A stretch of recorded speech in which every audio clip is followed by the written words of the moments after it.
Hello दोस्तों, आज हम लोग प्रश्नावली 6.2 का पहला प्रश्न सॉल्व करेंगे। तो चलिए देखते हैं। आकृति 6.28 यानी इस आकृति में x और y के मान ज्ञात कीजिए और फिर दर्शाइए कि ये भी समांतर सीडी है। यानी इस आकृति में हमें x y का मान निकालना है और ये सिद्ध करना है कि ए बी समांतर सी डी है। सबसे पहले जैसे इस तिर्यक रेखा को नाम नहीं दिया गया था कोई, तो हमने इसको पी क्यू नाम दिया। और जहाँ पे ये ए बी को कट करिए उसको ओ, और सी डी पे जहाँ कट करते हैं उसको ओ डैश नाम दे दिया है। चलिए अब हम लोग सॉल्व करते हैं।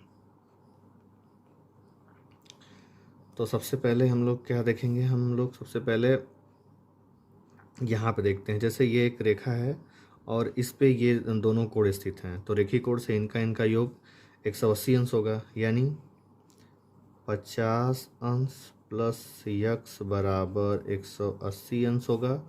कैसे होगा?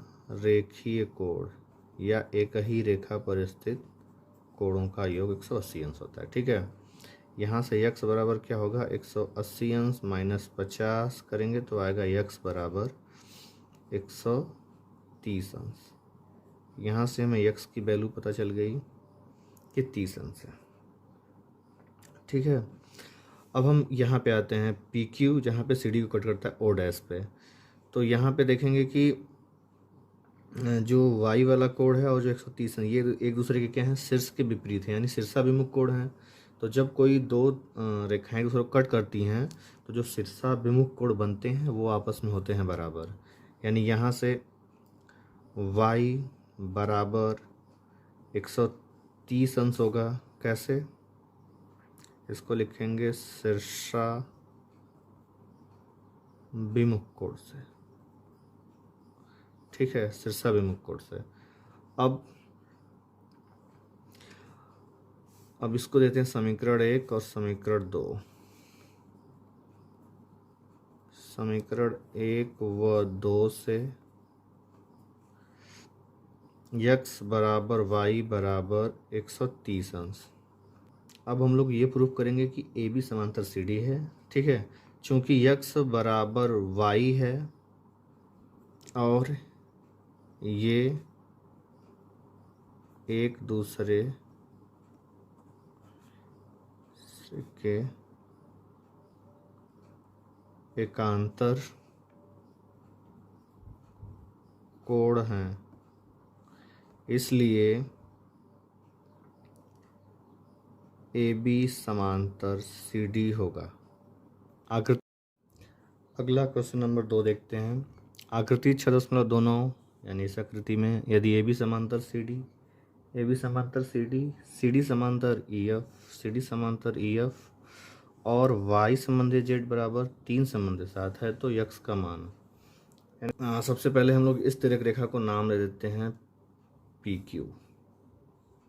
ठीक है, और जिस एंगल को कोई नाम नहीं दिया गया है उसको हम लोग नाम भी दे देते हैं। इसको देते हैं 1, इसको 2, इसको 3, इसको 4, 5, 6, 7, 8 और 9। अब चलिए हम इसको सॉल्व करते हैं। सबसे पहले हम लोग देख लेते हैं y संबंधी z बराबर 3 संबंधी 7 दिया है, तो हम लोग मान लेते हैं कि इसका सामान्य गुणज a होगा। माना इसका सामान्य गुणज a है, एप्पल वाला a। ठीक है, इसलिए y बराबर 3a और z बराबर हो जाएगा आपका 7a। ठीक है, अब ए बी समांतर सी डी क्या है? दिया है, और सी डी समांतर है ई एफ के, यानी ई ए इसके समांतर है, ये भी आपको दिया है।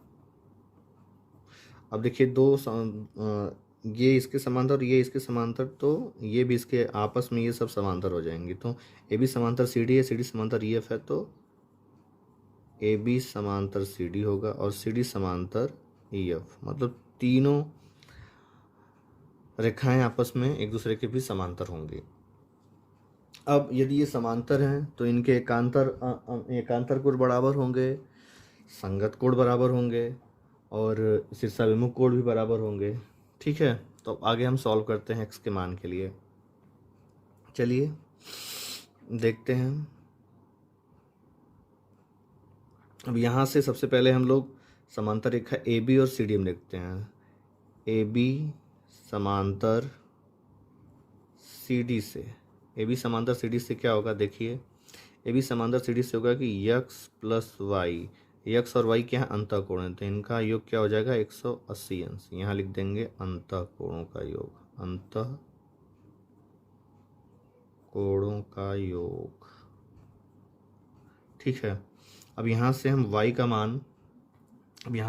मान पुट कर देंगे इसमें। यक्स प्लस 3a बराबर 180 अंश हो जाएगा, तो यक्स का मान कितना आएगा 180 अंश माइनस 3a, ये यक्स का मान आ गया। अब हम a का मान निकाल लेंगे तो हमें x का मान भी पता चल जाएगा।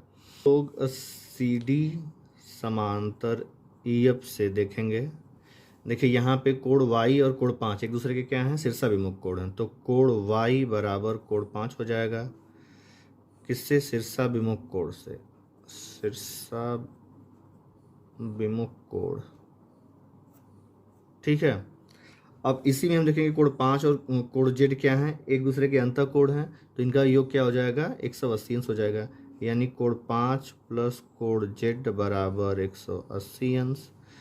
ये किससे होंगे, अंतःकोणों के योग से, अंतःकोणों का योग।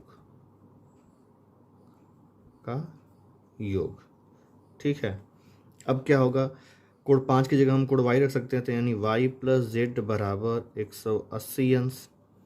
अब यहाँ से हम देखिए y और z का मान रख देते हैं, 3a प्लस 7a बराबर 180 अंश, यानी कि 10a बराबर 180 अंश। 1 0 से 0 कैंसिल हो जाएगा, तो a बराबर आ जाएगा 18 अंश। ठीक है, अब x की वैल्यू हम देखते हैं क्या है, x बराबर 180 अंश माइनस 3a है, तो हम इसमें क्या करते हैं, पुट कर देते हैं वैल्यू।